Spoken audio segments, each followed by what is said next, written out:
ओम भगवते नमः। सम्मानित विद्याजनों, देवभूमि एस्ट्रो में आप लोगों का एक बार पुनः हार्दिक स्वागत। सम्मानित विद्याजनों, राहु एक छाया ग्रह है। यह जीवन में अचानक घटनाओं का कारक व नवीनता का प्रतीक है। तो आज हम राहु के 7वें से लेकर 12वें भाव तक शुभ और अशुभ फल को जानेंगे तथा समझेंगे। सम्मानित विद्याजनों, यदि राहु सप्तम भाव में हो तो ऐसा व्यक्ति अक्सर अपनी पत्नी के साथ कलह करता है, झगड़ा करता है और वाद विवाद करता है। यदि राहु पर शुभ ग्रह की दृष्टि न हो तो ऐसे व्यक्ति की पत्नी भी झगड़ालू होती है, जिससे अक्सर दोनों का दाम्पत्य जीवन बड़ा दुखी रहता है। ऐसा योग होने पर 2 विवाह के योग भी होना संभव है। लेकिन यदि राहु पर शुभ ग्रह की दृष्टि हो तो इन दुष्प्रभावों में कमी आ जाती है तथा दाम्पत्य जीवन सामान्य रूप से चलता रहता है।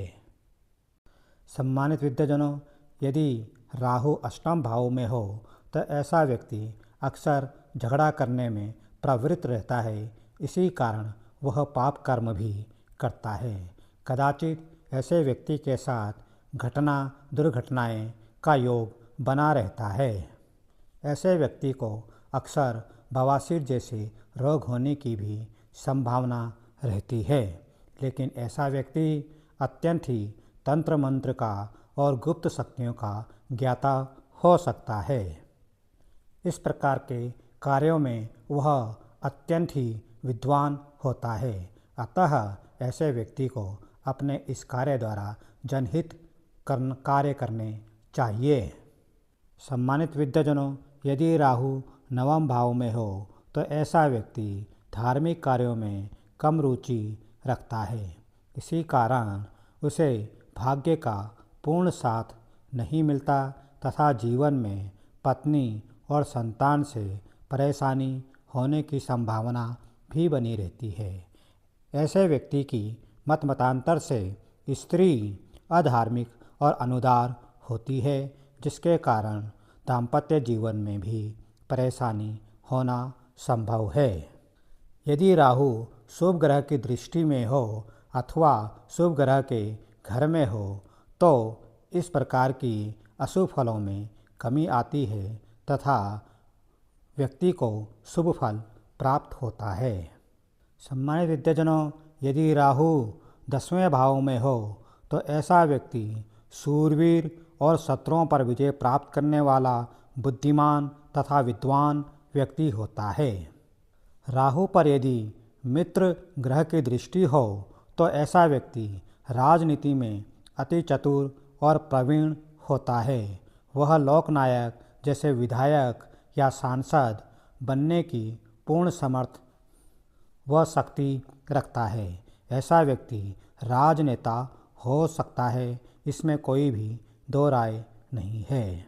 लेकिन अपने रोबीले व्यक्तित्व के कारण ऐसा व्यक्ति अक्सर माता पिता को कष्ट प्रदान करता है। अतः ऐसे व्यक्ति को माता पिता के प्रति सम्मान रखना चाहिए तथा उनसे बातें करते समय वाद विवाद से बचना चाहिए।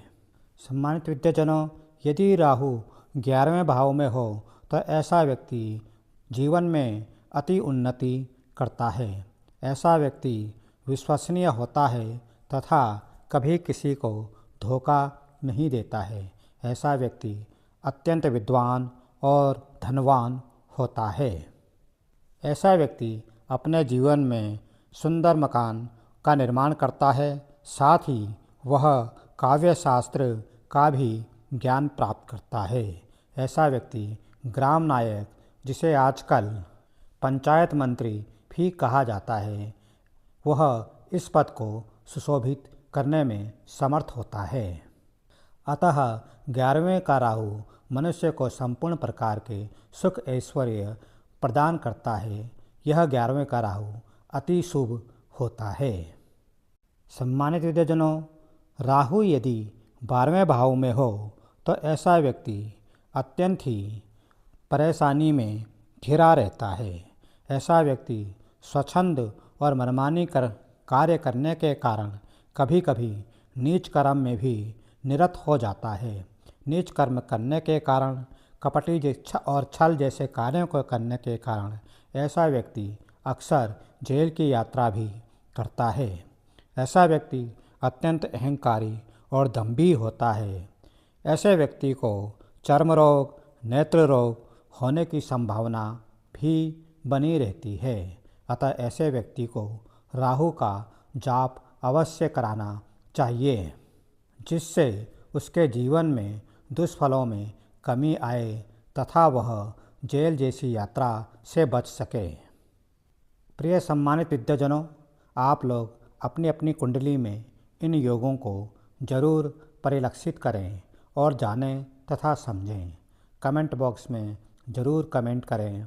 साथ ही वीडियो को लाइक और सब्सक्राइब अवश्य करें। जय माँ भगदम्बा, जय माँ जगदम्बा, जय माँ भवानी। ओम नमः शिवाय।